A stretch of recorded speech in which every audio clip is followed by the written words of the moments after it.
Matapos ang nakakagulat na deklarasyon ng Kakin Empire na maglalayag sila patungong Dark Continent at ang pagpapakilala ng sinasabing anak ni Netero na nagpawindang sa lahat ng Zodiacs, ngayon na i-review na natin ang episode 2 ng ating Dark Continent series ay sa wakas malalaman na natin kung ano nga ba talaga ang laman ng pangalawang DVD na iniwan ni Netero, pati na ang nakakatakot na impormasyon at revelasyon patungkol sa Dark Continent. This is Mr. Miken at huwag na natin patagalin pa. Let's go! あえてパンドラの箱に触れまいとしている。 Ang pamagat ng chapter natin ngayon ay threats at nagsimula ang chapter sa isang eksena na kung saan ay pinakita ang building ng IPA o ang International Permit Agencies habang maririnig ang isang conversation dito patungkol sa layunin ng IPA. Natanong ng isang lalaki na wikang pinirmahan mo na ba ang kontrata? Nasagot naman ng isa pang lalaki na oo. Kaya paliwanag nung nagtanong na ang kanilang trabaho daw dito sa IPA ay ang mag-research sa mga paglalakbay sa buong mundo at i-organize ang mga nakolektang data ng kanilang research.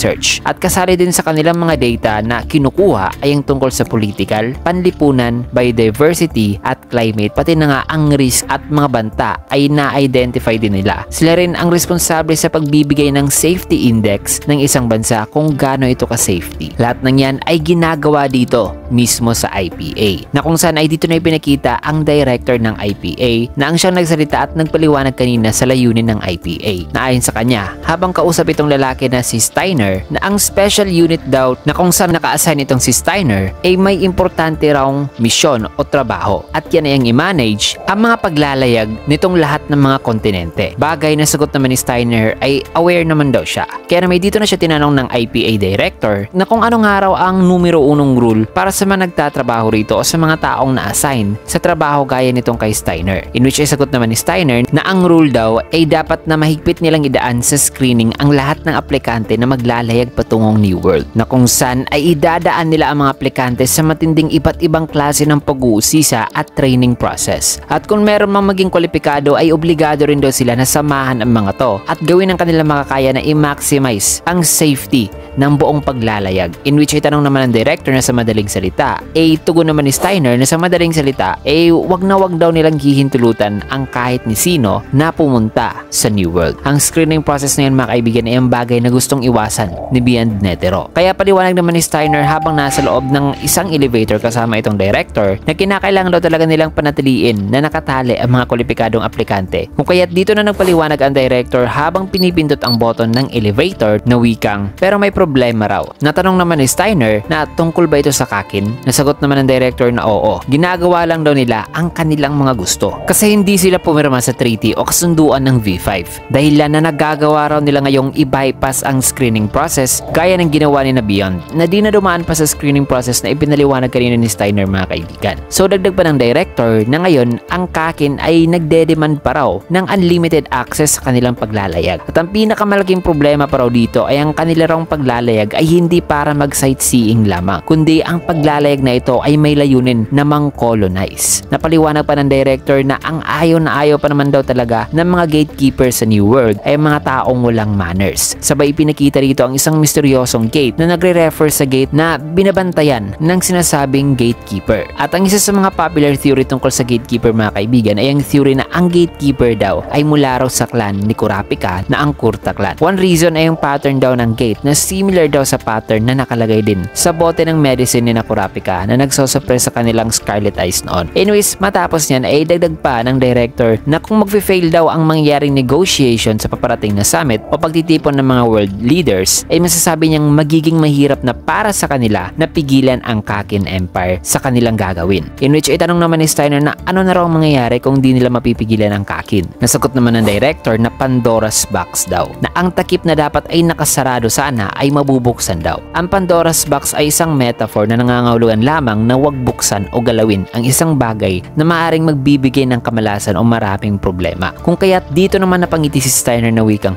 gumagamit na raw ngayon ang director ng figure of speech. Nasagot naman ng director na noon sa kabataan niya ay akala niya rin daw na pinasobraan lang ang mga naririnig niyang kwento patungkol sa New World o sa Dark Continent. Subalit nagbago raw ang lahat ng iyon noon simula nung dumating daw siya dito sa lugar na pinuntahan nila ngayon doon na isang napaka-secured na basement na maya-maya pa nang binuksan na ng director ang napaka-secured din na pintuan ay may kita si Steiner na nakatayo habang kinakausap ng director ang isa sa mga nagtatrabaho dito na nakasuot ng isang whole body protective gear. At ang rason na nakatayo lang si Steiner dito mga kaibigan ay dahil pala sa sobrang pagkagulat na hindi siya makapaniwala sa mga bagay na bumungad ngayon sa kanya. Kasi makikita mga kaibigan ang tila ba'y mga hindi na ma-identify na nilalang na nakalagay sa mga cell. At ang bawat isa sa mga to ay may katawan pala ng tao na hindi na ma-identify mga kaibigan. Na mapapaisip ka na nasa out of this world talaga ang may kagagawan ng mga to sapagkat grabe talaga ang sinapit ng mga taong yan mga kaibigan. Kung kaya't habang pinapakita ng director ang lahat ng yan kay Steiner ay dito naman napatanong ang di makapaniwalang si Steiner na wikang ano ba raw itong mga nakapreserve dito? Nasagot naman ng director na mga tao raw ang lahat ng yan o technically mga tao raw ang mga to noon.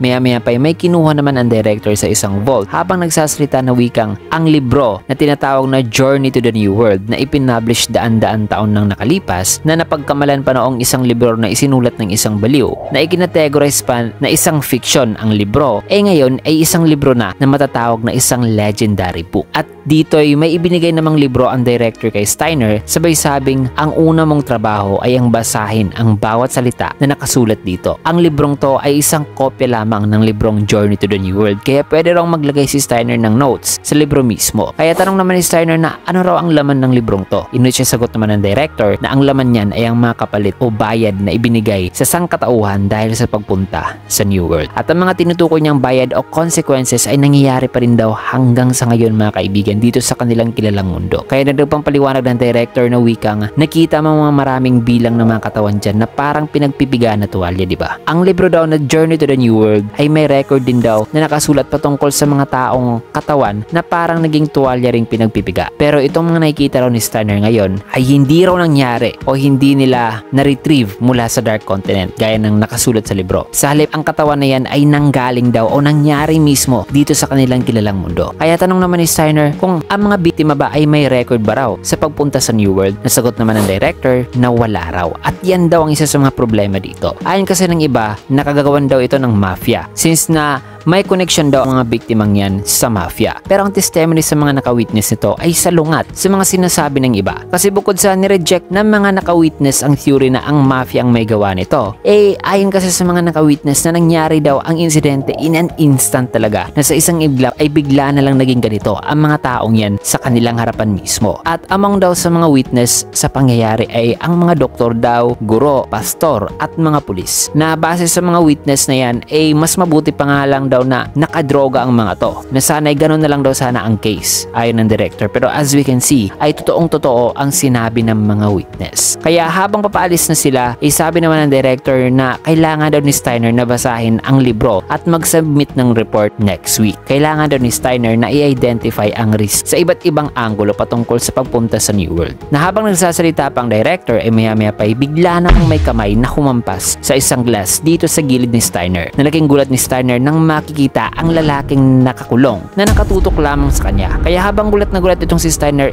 paliwanag naman ng director na ang lalaking to ay nag-iisa lang daw survivor dito sa kanilang pasilidad. Pero hindi na raw ito tao. Hindi na raw ito kumakain ng pagkain na tao kasi for 50 years ang kinakain lamang nito ay ang sarili nitong laman para mabuhay. Natanong naman ni Steiner na 50 years. Natugon naman ng director na ang lalaki ay hindi na raw kasi namamatay at mas detalyado pa raw ang report nito sa nakasulat sa documents. Dadag pa ng director na ang lalaki ay isa raw umanong hunter noon na minsan nang pumunta sa New World. Maya-maya pa dito na tinapos ng director ang kanyang salita na wikang every time daw kasi na may pupunta sa New World o Dark Continent ay may babalik at babalik talaga o may maiuwi raw talagang banta o threat ang tao. Threat na may potensyal na umubos sa sangkatauhan. At ang mga nakikita raw ngayon ni Steiner ay ang resulta daw ng sekretong paglalayag noon ng mga tao sa Dark Continent upang mang-colonize na nangyari matapos ang treaty na ginawa ng V5 200 years ago. So kahit nagsagawa na ng treaty ang V5 mga kaibigan na nagpuprohibit sa pagpunta sa Dark Continent ay may mga secret voyage pa rin nangyari matapos ang treaty na yon. At nagresulta ito sa pag-uwi ng mga taong yan ng mga threat dito sa kilala nilang mundo. Kaya matapos ang eksena dito sa IPA ay sa pag-uwi ni Steiner ay dito na niya binasa ang libro at nag-research. Na matapos niyan ay dito naman ipinakita o iplinay sa wakas ang ikalawang DVD na ibinigay ni Netflix Netero. Na ayon dito kay Netero na nasa video na wikang dahil sa political reason ay iniwasan daw ng V5 ang Hunters Association noon at nagsagawa ng kanilang sekretong research team na pupunta sa New World at ang kanyang anak na si Beyond ay ang in charge daw pala noon sa decision making ng expedition na yon. So this confirms na anak nga ni Netero si Beyond. Pero pa ni Netero na binaliwala daw noon ni Beyond ang kanyang mga warning at nag-insist sa pagpunta sa mga rutang wala pang nakakapunta o dumadaan na nagresulta tuloy sa napakaraming casualties. Pero bukod pa riyan, sa expedition din na ito ay nakabalik naman si Beyond pero dala-dala na ang ilan sa mga banta o threat na may kita sa Dark Continent. Pero sa kabila daw ng lahat ng to ay si Beyond ay gusto pa rin daw bumalik at subukan muli ang paglalayag papapunta sa Dark Continent. Subalit matapos ang insidenteng yon ay binawalan na raw talaga siya ni Netero hanggang sa maaari o hanggang sa buhay pa itong si Netero. Also ayon dito kay Netero ay doon na rin daw niya ipinagbabawal sa Hunters Association ang pagpunta sa Dark Continent habang may kita dito mga kaibigan ang mukha ng ilan sa mga Zodiac na gulat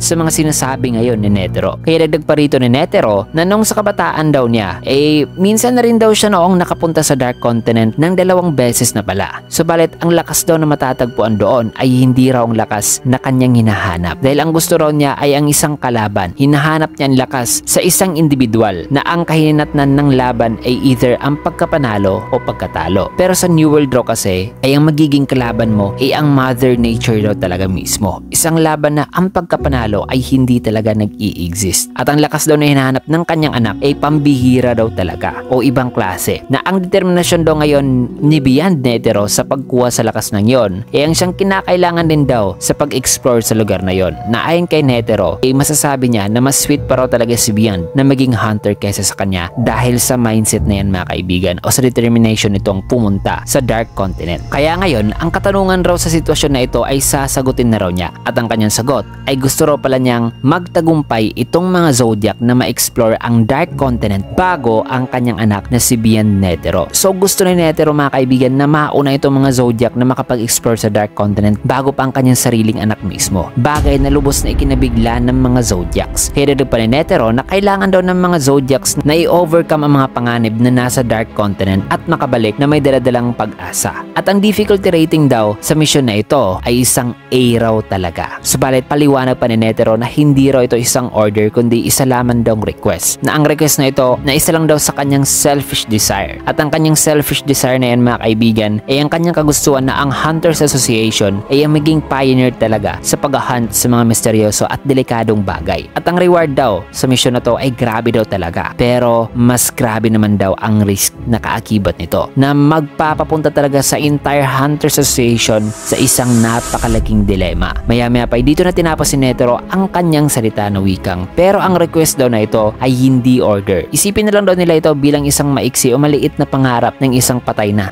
tao. Kaya inuulit niya na hindi raw ito isang utos o order kundi isang request lamang. At habang paulit-ulit na sinasabi ni Netero na hindi raw talaga order ang kanyang request ay may kita naman itong mga Zodiac na parang naguguluhan na nung nagtapos na ang video ni Netero ay dito na napasabi at nag-conclude ang lahat na isang order daw. Uutos daw talaga ang sinabi ni Netero sa kanila. Kaya tinanong naman ni Miss Storm si Vince na kailangan rin itong magpakatotoo na wala na ba rong ibang last will na iniwan si Netero bukod dito. Nasagot naman ni Vince na wala na raw, at least sa kanyang kaalaman. Matapos yan ay sabi naman ni Kanzai na di raw talaga alam ng matandang si Netero kung paano mamaalam. Nawika naman ni Botobay na pakiramdam nga raw niya na hindi papatay si Netero. Na ayon naman kay Sacho na dahil sa mahaba pa raw ang buhok ni Netero sa video kanina ay masasabi niyang mas nauna pa raw talaga itong na-record ni Netero kaysa nung unang video na nakita nila. Kaya tanong naman ni Gel kung ano raw masasabi ni Chidel tungkol sa ibinili ni Netero sa kanila. Nasagot naman ni Chidel na since na isa raw itong utos then wala raw silang choice dito. Pero since na sinabi din daw ni Netero na hindi rin daw ito isang utos dahil dito ay hindi nila pwedeng i-involve ang iba pang miyembro ng Hunters Association. Nasagot naman ni Botobay na so tayong mga Zodiacs lang ang susunod sa order ni Netero sa kanila. Na maya-maya pa ay nagtaas naman ng kamay si Sayo na sabing wala naman daw siyang problema kung pupunta sila sa Dark Continent. Pero against daw talaga siya sa misyong hulihin si Beyond. Natanong naman ni Chidel na ano raw ang rason ni Monkey sa likod nito. Nasagot naman ni Sayo na kakaiba raw tao si Beyond. Hindi raw niya trip na lutasin ang kanilang problema sa paraan na yon na i-hunt pa pati si Beyond. Inuchi ay nag-agree naman dito si Kanzai dahil kung may parehas lang naman daw silang goal ay hindi raw maganda na mag-interfere pa kina Beyond. Kasi kung isa raw itong race o karera sa pagitan ng Kakin Empire at ng Hunters Association then pantay-pantay lang daw sila na sagot naman ni Gel na pantay. Ang anak ni Chairman Netero ay dekada-dekada na raw naghahanda para sa araw na ito, na wala nga raw sa kanila ang nakaisip noon na pupunta sila sa Dark Continent. Pero kung meron man,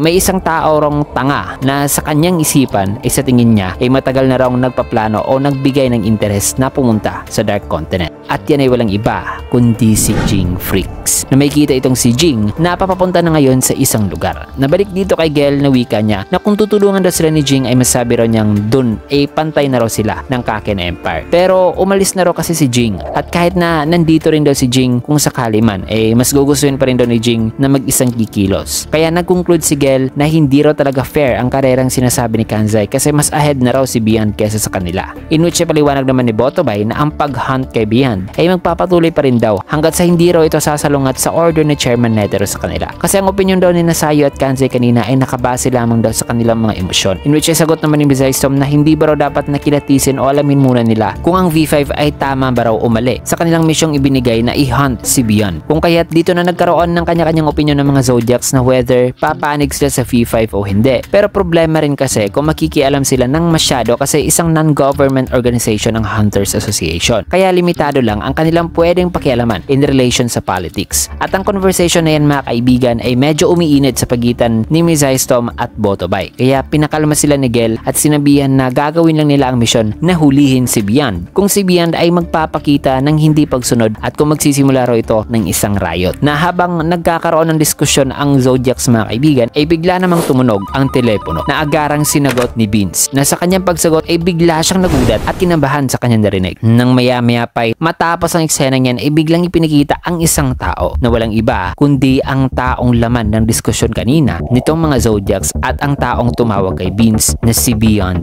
Netero, na ngayon nakangiti at binati si Vince. At itong si Beyond mga kaibigan ay nagpunta na pala ngayon sa HQ talaga mismo ng Hunters Association at sinabihan si Vince na matagal na raw silang hindi nagkita at ang mga kasamahan ba raw ni Vince ay marahil ang mga Zodiacs. Nadagdag pa nito na wikang, pwede mo bang kontakin ang V5 at sabihan na nahuli nyo na si Beyond Netero. Ang salitang ito o request ni Beyond ay lubos na gumulat sa lahat ng nasa silid sapagkat biglang tinurn over ni Beyond ang kanyang sarili dito sa Hunters Association. Sabay nakangiting sabi pa nito na tawagin na lang daw nila itong kanyang pag-turn over bilang isang give and take. So ano kaya ang balak ni Beyond dito mga kaibigan na tinurn over niya ang kanyang sarili dito sa mga Zodiacs? Matapos niyan ay bigla namang itinuon ang eksena dito kay Steiner na kinikilabutan habang binabasa ang libro sapagkat dito na niya nalaman ang 5 threat o banta na naiuwi ng mga taong naglayag noon o nakapunta sa Dark Continent. At ang 5 threats na yan ay nakilala bilang una, ang isang misteryosong sphere na protector ng mga ancient ruins, ang botanical weapon na may pangalang Brion, isang humanoid being na ang ulo mga kaibigan ay isang literal na sphere. Pangalawa naman ay tinatawag na gaseous life form ng mga nilalang na gustong i-please ang mga ninanais ng isang individual. Sila ay ang mga eye. Pangatlo naman ay isang halimaw na nag-e-infect sa mga biktima ng pagnanais na magpakamatay, ang Twin Snake Helmet. Pang-apat naman ay ang kapalit sa pagitan ng buhay at kasiyahan, ang halimaw na ginagawang alaga ang mga tao. Sila ay ang tinatawag namang pop. At ang panlima ay ang walang hanggang pagdurusa na nagpapanggap bilang pag-asa, ang immortality disease na Zubei. Ito ang disease na nag-infect sa lalaking nakita ni Steiner kanina mga kaibigan. At yan ang 5 threats na nakarecord sa librong Journey to the New World. Nasa isipan ni Steiner habang binabasa niya ito ay narealize niya na ang Dark Continent ay isang lugar na hindi raw dapat puntahan ng sangkatauhan. At di lang dito nagtapos ang revelasyon mga kaibigan at turn of events, kasi sa huling parte ng chapter na ito ay may iginuhit si Togashi na isang kilala nating karakter na nanggaling pala sa Dark Continent, at yan ay walang iba kundi si Nanika, ang entity na nakipag-coexist sa kapatid noon ni Killua na si Aloka, na lagi nating naririnig sa entity na to ang salitang I o yes in Japanese. Pero sa halip na ang formal yes in Japanese na hi ang dapat na ginagamit nito, ay pagdating kay Nanika ay I lang ang kanyang pagbigkas sa hi, which confirms in a vague way na si Nanika ay ay ang gaseous life form pala na ang I. Since na ang mga I ay tinatawag din na codependence of desire na related sa ugali ni Nanika na gustong i-please ang isang individual. Na sa case na to ay ang kanyang gustong i-please at nagpapakita siya ng devotion ay dito sa kapatid ni Aloka na si Killua na mahal si Aloka at Nanika. Bukod pa riyan, ang I ay nangangahulugan ding love. In addition ay ang description na gaseous life form ay similar sa lumalabas na kulay itim na gas o usok sa tuwing tumitik over si Nanika kay Aloka. Bukod pa riyan ay ang mga taong naging para mga pinagpipigang tuwalya na nakasulat sa Journey to the New World na nakita rin dito sa kilala nilang mundo ay malaki ang tsansa na ang mga katabang to ay ang mga biktima ng kapangyarihan ni Nanika, mga kaibigan. In other words ay malaki talaga ang tsansa na si Nanika ay ang I base dito sa iginuhit ni Togashi. So yan mga kaibigan, so in some kind of mystery ay si Aloka at Nanika na mula sa Dark Continent ay nag-coexist sa iisang katawan at ang maaaring tao na responsable sa pagpoposes ng isang nilalang mula sa Dark Continent dito kay Aloka ay malalaman natin sa susunod na mga chapter. Dahil dito mo natin tatapusin ang chapter review sa panel na ito. So yan mga kaibigan, kaya naman kung nagustuhan nyo ang ating video, you can get a like, comment, follow, subscribe na rin for more videos like this. Maraming salamat at maraming salamat talaga sa mga positive comments nyo sa kauna-unahan nating Hunter x Hunter review. Sobrang na-appreciate ko po yun mga kaibigan. Again, maraming salamat talaga, pero bago mo natin tatapusin ng video ay shoutout sessions muna tayo.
Ayan, maraming salamat. See you guys again on my next video.